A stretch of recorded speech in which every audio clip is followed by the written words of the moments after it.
Gravando. Muito bem-vindos a mais um vídeo do canal Papo de Roda. E hoje a gente está aqui com dois exemplares. Um Golf com câmbio de automatizado de dupla embreagem, um Up com um câmbio automatizado de embreagem simples, e a gente vai ter também o Accord do Dutch com um câmbio automático do tipo com conversor de torque, o câmbio automático mais tradicional que a gente conhece, e também um Honda City 1.5 com câmbio CVT. E a gente vai fazer um comparativo desses quatro tipos de câmbio. E aí, qual que é melhor? Vamos ver? Bora!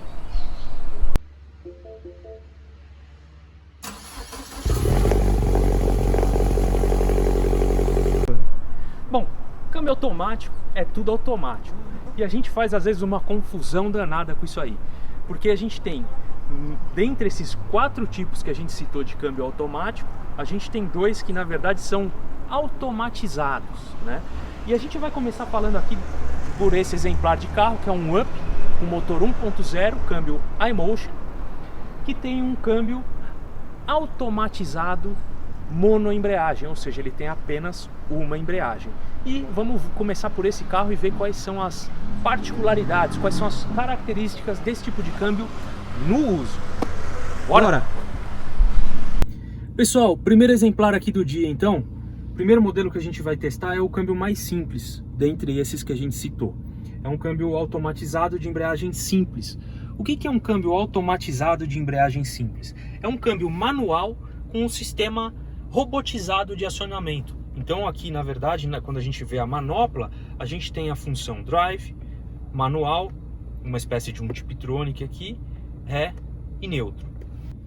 Ou seja, na interface do motorista com o câmbio, a gente tem um sistema que a primeiro olhar parece um câmbio automático, mas na verdade é um câmbio totalmente manual, só que ele é robotizado, por isso que ele tem esse nome de ser um câmbio automatizado. O que tem como característica esse câmbio? Por ele ser um câmbio manual, só que com esse sistema automatizado, ele tem uma embreagem. O sistema de acoplamento dele é por uma embreagem. E é um câmbio de 5 marchas da forma mais tradicional que a gente conhece. A primeira coisa que a gente tem para falar aqui então, além dessa alavanca, a gente tem, como num carro automático, os dois pedais da embreagem, do acelerador e freio.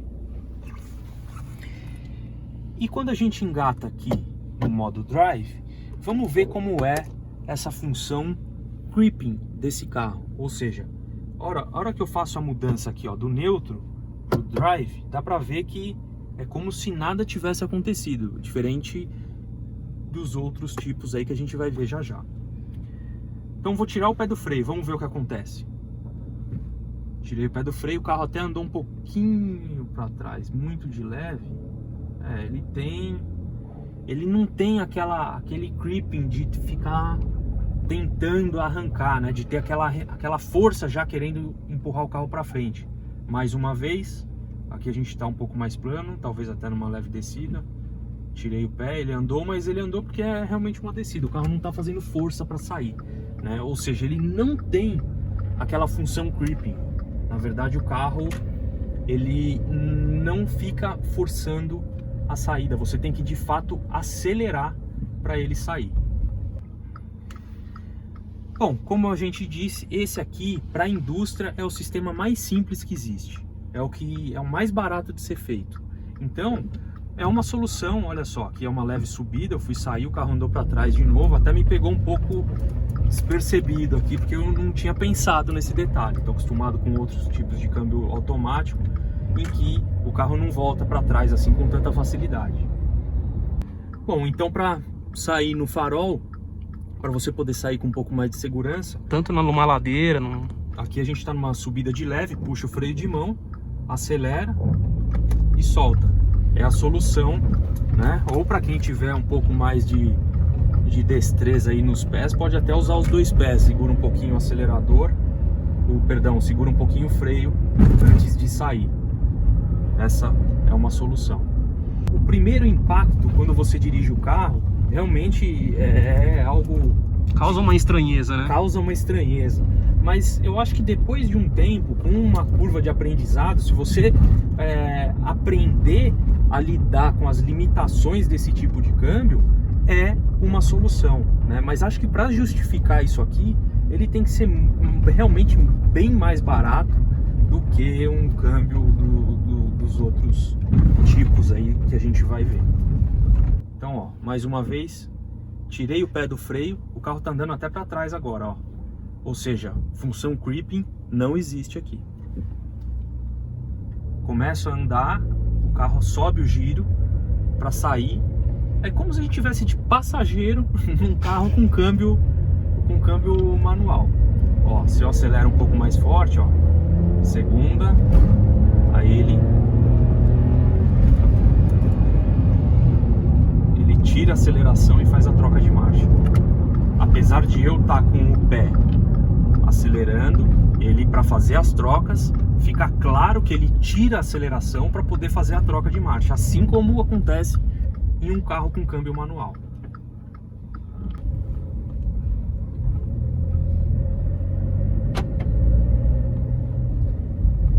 A gente tem as trocas de marcha.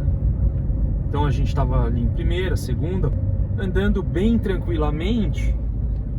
A gente percebe que as trocas de marcha elas estão sendo feitas, né, de forma suave, até para quando você está andando tranquilo, né, mas você tem uma percepção das trocas de marcha, assim como quando você está de passageiro em um carro manual, né?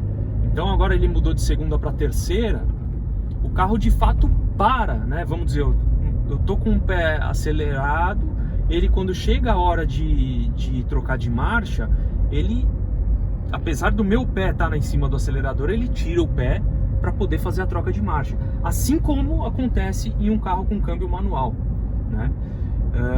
Então vamos lá, ausência da função creeping, não tem a função creeping, e as trocas de marcha você percebe, assim como num carro com câmbio manual.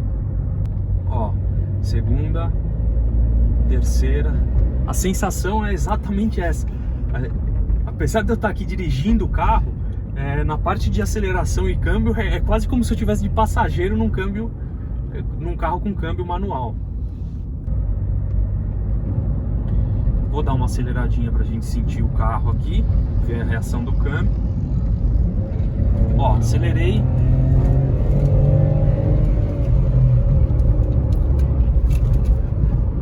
Na hora que você acelera, fica claro que a gente está de passageiro em um carro com câmbio manual.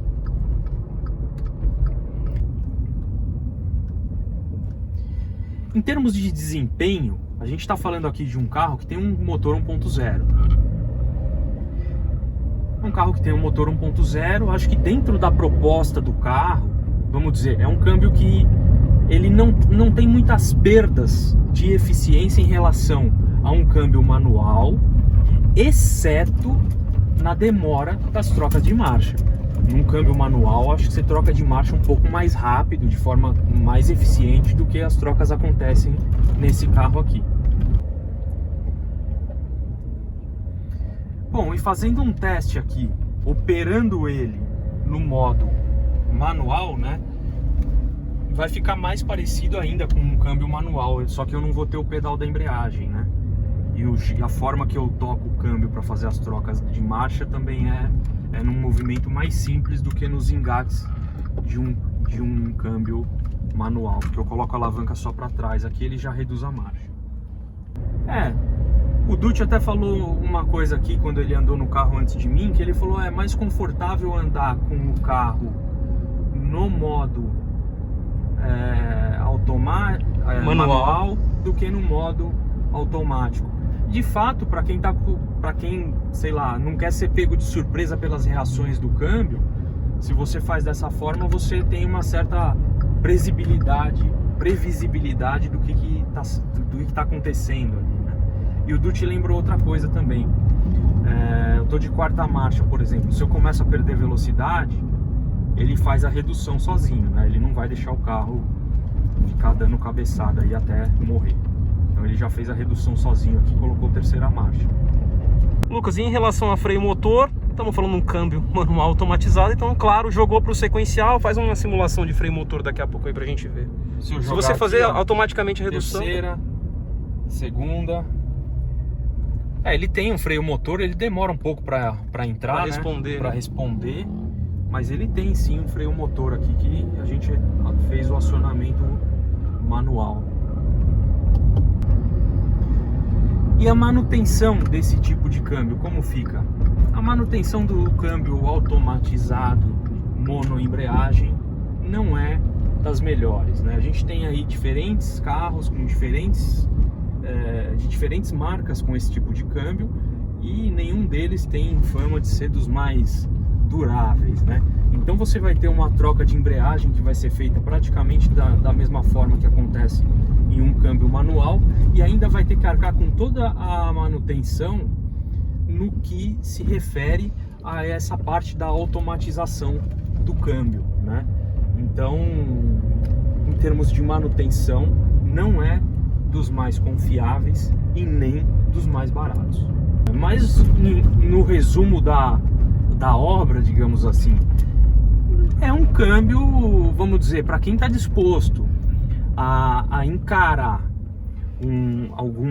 alguns aspectos negativos do funcionamento desse câmbio em prol de ter um carro com o câmbio automático, onde você não vai precisar ficar apertando a embreagem, é uma solução. Mas, lembrando, quais são então os aspectos negativos desse carro aqui? Você não tem tanto controle sobre o câmbio, né? Você às vezes é pego meio de surpresa nas reações que o câmbio apresenta.